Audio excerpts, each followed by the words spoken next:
औज़ुबिल्लाहि मिनश्शैतानिर्रजीम बिस्मिल्लाहिर्रहमानिर्रहीम। अस्सलाम वालेकुम फ्रेंड्स, कैसे हैं आप? उम्मीद करती हूँ सब खैरियत से होंगे।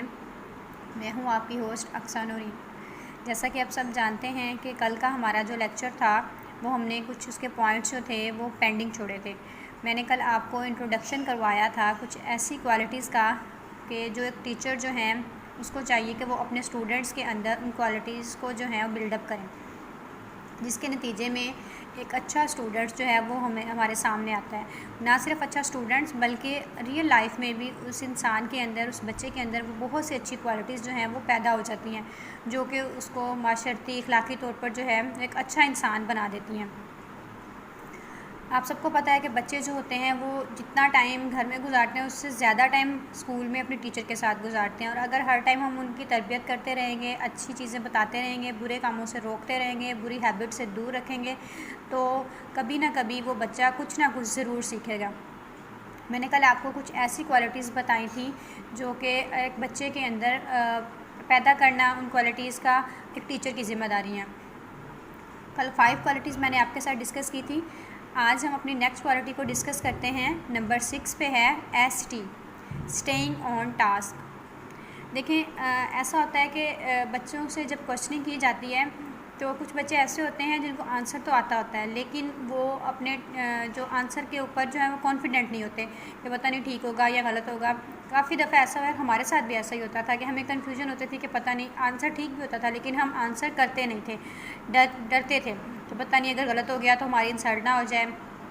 तो आप बच्चों के अंदर ये क्वालिटी पैदा करें, और अगर बच्चा जो है गलत आंसर भी करता है तो उसको पॉइंट आउट आप इस तरीके से करें कि उसको हिंट दें, बच्चे को हिंट दें कि ये अच्छा, ये यहाँ आप करीब करीब पहुँच गए हैं, ऐसे नहीं, अब ऐसे कर लें, ये चीज़ ऐसी होती है, उसको थोड़ा सा हिंट दें और कोशिश करें कि उस बच्चे को आप करेक्ट आंसर तक खुद लेकर आएँ। इस तरह बच्चों में हौसला जो है वो पैदा होता है, वो जो भी उनको आंसर आता है वो आंसर देते हैं और अपने टास्क पर जो है वो स्टे रहते हैं कि हाँ ठीक है, हमने ये बात की है तो हमारा आंसर गलत नहीं था लेकिन हमारा वे मुख्तलिफ था, थोड़ा वो ये चीज़ ऐसे नहीं, ये ऐसे थी। आप बच्चे को खुद करेक्ट आंसर तक लेकर आएँ। मौलमा बच्चों में खुद एतमादी पैदा करें कि वो जवाब दें और इस पर साबित कदम रहें कि जो आंसर उन्होंने दिया है, और बहुत ज़्यादा तो 80% तो ऐसा होता है कि वो आंसर ठीक भी होता है, लेकिन बच्चे जो हैं वो उकताहट का शिकार होते हैं, उनको एतमाद नहीं होता, भरोसा नहीं होता, वो इस डर के मारे कि पता नहीं कहीं हमारी क्लास के सामने इंसल्ट ना हो जाए, वो आंसर नहीं करते।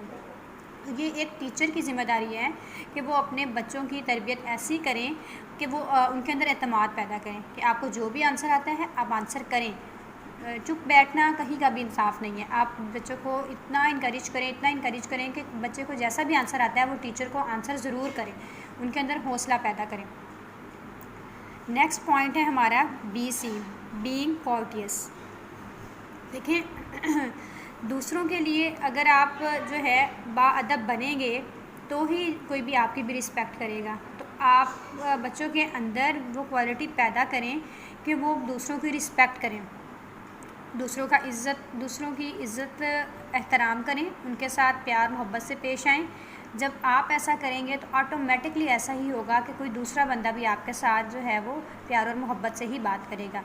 और बहुत से स्टूडेंट्स ऐसे होते हैं कि जिनकी हैबिट नहीं होती, चाहे वो घर से कह लें या जैसे भी कह लें या नेचुरल तौर पर, वो बच्चे जो होते हैं वो तहड़ का शिकार होते हैं, दूसरों की रिस्पेक्ट नहीं करते, लेकिन वो खुद डिज़र्व ये कर रहे होते हैं कि कोई हमारे साथ ऐसे ना करे। तो आप बच्चों को समझाएं, उनको बताएं कि आप अगर किसी के साथ अच्छे तरीके से बात करेंगे तो दूसरा स्टूडेंट भी आपके साथ अच्छे तरीके से बात करेगा। नेक्स्ट पॉइंट है हमारा CA। अब बच्चों को इस चीज़ का पाबंद बनाएं कि आप जैसे भी हों, आप कोई भी हालात हों, क्लास, चाहे वो क्लास में हो या रियल लाइफ में हो, आप अपने गुस्से पर जो है वो काबू रखें।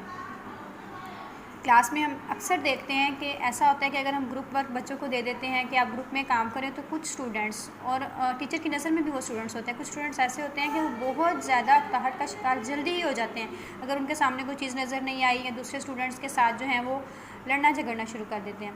तो आप ऐसे बच्चों को गाइड करें, उनको प्यार से समझाएँ कि अपने गुस्से पर काबू रखा करें। ग्रुप वर्क देने का सिर्फ ये नहीं टीचर का काम होता है कि उसने बच्चों को टास्क दे दिया और उसके बाद दैन टास्क चेक किया तो डेट्स इट, नो। आप बच्चों की ऑब्जर्वेशन करें कि बच्चे कैस ग्रुप में भी कैसा काम कर रहे हैं। सिर्फ काम नहीं, उनका टास्क मत देखें, आप उनका बिहेवियर भी चेक करें कि बच्चे जो हैं वो कर कैसे रहे हैं काम, क्या उनमें कोऑपरेशन है, क्या वो ग्रुप वर्क में काम करने के काबिल हैं, क्या वो अपने गुस्से पर काबू पा रहे हैं, प्यार मोहब्बत से काम कर रहे हैं। ये सारी चीज़ें हमने देखनी है, एज अ टीचर ऑब्ज़र्व करनी है और साथ साथ बच्चों को गाइड करना है। क्योंकि अगर हम आप खुद देखें, अगर हम बच्चे को ये चीज़ सिखा देंगे तो ये ना सिर्फ क्लास में बल्कि रियल लाइफ में भी उसके ऊपर कितना पॉजिटिव इम्पैक्ट होगा कि वो बच्चा जो है वो अपने गुस्से पर काबू पाना सीख लेगा। तो क्लास में जब बच्चे ग्रुप वर्क में काम कर रहे होते हैं तो मैंने अक्सर देखा है कि बहुत से बच्चे ऐसे होते हैं जो बहुत जल्दी उकताहट का शिकार हो जाते हैं कि आप ऐसा क्यों नहीं कर रहे हैं, हम काम कर रहे हैं, आप भी करें, ये चीज़ दे दें। बच्चे इस तरीके का मुजाहरा करते हैं। तो आप ऐसे बच्चों की अलग से सेपरेट, ये नहीं कि सबके आप उनको सेपरेट अपने पास बुला लें कि बेटा आप मेरे पास आएँ और उससे डिस्कस करें कि आप ऐसा क्यों कर रहे हैं। ऐसा नहीं आपको करना चाहिए, आप अपने गुस्से पर काबू रखें। ग्रुप वर्क देने का मकसद ही ये है कि आप मिलजुल कर काम करें, आपके अंदर ये खूबी पैदा हो। जल्दबाजी का मुजाहरा ना किया करें। कुछ स्टूडेंट्स ऐसे होते हैं कि वो जल्दी में काम करते हैं ग्रुप वर्क में और फिर जिसकी वजह से मसाइल पैदा होते हैं। वो आपस में बच्चे जो हैं वो उनके अंदर कोऑपरेशन पैदा नहीं होती। तो ये सारी क्वालिटीज़ हमने टास्क के साथ साथ ये वाली क्वालिटीज़ भी हमने चेक करनी है। नेक्स्ट है हमारे पास point 9, being a good sport, GS।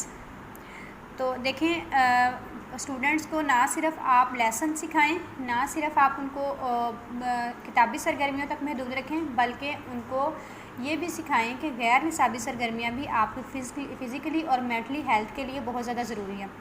कुछ बच्चे ऐसे होते हैं जो पढ़ाई में तो बहुत ज़्यादा अच्छे होते हैं लेकिन उनमें कॉन्फिडेंस नहीं होता, वो किसी के सामने बात नहीं कर सकते, किसी को आंसर नहीं कर सकते। तो ऐसा नहीं होना चाहिए। ऐसे बच्चे हमेशा पीछे रह जाते हैं। उनके पास नॉलेज तो होता है, शार्प होते हैं, लेकिन नॉलेज को तो पिक कर लेते हैं, लेकिन वो किसी के सामने बात करने की उनके अंदर ज़रा भी हिम्मत नहीं होती। तो आप बच्चों को गैर निसाबी सरगर्मी में भी सामने लाएं, ऐसे बच्चों को ख़ास कर कि जो सिर्फ स्टडी तक महदूद रहते हैं। उनकी मेंटली ग्रोथ के लिए आप उनको गैर निसाबी सरगर्मी में भी सामने लेकर आएँ। तो ये बहुत ज़्यादा ज़रूरी है, तमाम स्टूडेंट्स के लिए बहुत ज़्यादा ज़रूरी है। और ये टीचर की ज़िम्मेदारी है कि हर फील्ड में बच्चे को लेकर आएँ, ना सिर्फ उनको सबक सिखा देना, अपना 40 मिनट्स का लेक्चर जो है वो टाइम पूरा करके आ जाना, ये ज़िम्मेदारी नहीं होती। आप बच्चों के अंदर आप खुद ऑब्ज़र्व करें, इन चीज़ पॉइंट्स को सामने रखें और ख़ुद ऑब्ज़र्व करें कि मैं कैसे टीचर हूँ, क्या मैं ये सारी चीज़ों को पॉइंट आउट कर रही हूँ। नेक्स्ट हमारा पॉइंट है एक्सेप्टिंग डिफरेंस। बहुत इंपॉर्टेंट पॉइंट है accepting difference, AD in short form. तो आप बच्चों के अंदर ये खसूसियत पैदा करें कि आप तब्दीलियों को कबूल करें। कैसी तब्दीलियाँ? देखें, ये तब्दीली आप स्टूडेंट के लिहाज से भी ले सकती हैं कि एक स्टूडेंट जो है वो न्यू आया है आपकी क्लास में, तो थोड़ा बहुत तो फ़र्क पड़ता है ना, नए आने वाले स्टूडेंट को भी और क्लास में भी थोड़ा बहुत फ़र्क पड़ता है। तो आप बच्चों में ये हौसला पैदा करें कि वो इस तब्दीली को एक्सेप्ट करें, अच्छे तरीके से एक्सेप्ट करें। तो उन स्टूडेंट्स को अपने साथ शामिल करें, उनकी हेल्प करें। और दूसरी बात ये कि ये पॉइंट जो है ये दूसरी तरफ भी जाता है कि अगर आप की क्लास टीचर्स चेंज होती हैं तो अक्सर ऐसा देखने में आया है कि बच्चे जो होते हैं प्रीवियस टीचर के साथ इतने अटैच हो चुके होते हैं कि वो नए टीचर को एक्सेप्ट नहीं करते। और बाज़ दफ़ा बच्चे कुछ ऐसी गलतियाँ कर जाते हैं कि टीचर डिसहार्ड हो जाती हैं कि जी हमने इस टीचर से लेक्चर नहीं लेना, ऐसे नहीं करना। बहुत ज़्यादा 90% ऐसा देखने में आता है। तो आप अपने बच्चे को पहले ही इस चीज़ के लिए प्रिपेयर करके रखें कि नहीं, टीचर्स टीचर ही होती हैं, हर टीचर का पढ़ाने का अपना वे होता है। स्टार्ट में ऐसा होता है, लेकिन फिर बाद में वही बच्चे उसी टीचर के साथ ऐसे एडजस्ट हो जाते हैं कि वो नेक्स्ट आने वाली को कह रहे होते हैं कि हमने इनसे लेक्चर नहीं लेना। तो ऐसा नहीं होना चाहिए। बीइंग अ टीचर आप अपने स्टूडेंट्स के अंदर ये क्वालिटी पैदा करें कि वो किसी भी तरीके की होने वाली तब्दीली को पॉजिटिव वे से एक्सेप्ट करें, चाहे वो स्टूडेंट के लिहाज से हो, चाहे वो किसी टीचर के लिहाज से हो। तो स्टार्ट में प्रॉब्लम होती है, लेकिन फिर इंसान जो है उस चीज़ को एक्सेप्ट कर लेता है, यूज़ टू हो जाता है। अच्छे बुरे की तमीज़ भी रखें कि ये चीज़ हमारे लिए अच्छी है, ये काम हमने करना है, और ये चीज़ हमारे लिए अच्छी नहीं है, ये काम हमने नहीं करना।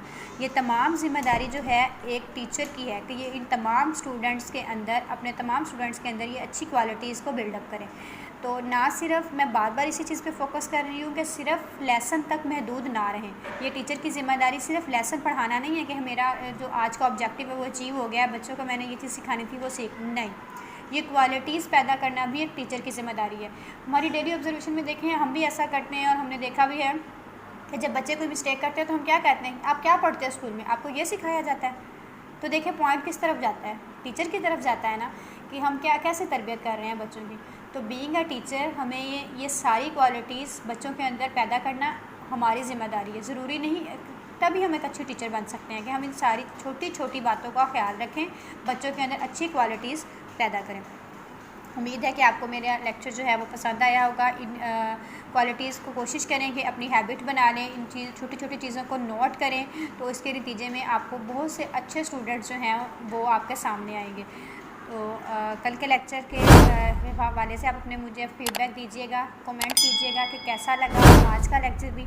ये हमारे 10 पॉइंट्स जो हैं वो कंप्लीट हो चुके हैं। कल मज़ीद नए टॉपिक के साथ आपके सामने हाज़िर होंगी। और अगर आपको मेरी वीडियो और ये पॉइंट्स पसंद आए हैं तो वीडियो को लाइक ज़रूर कीजिएगा, और अगर आप चैनल पर न्यू हैं तो चैनल को सब्सक्राइब ज़रूर कीजिएगा। अल्लाह हाफ़िज़।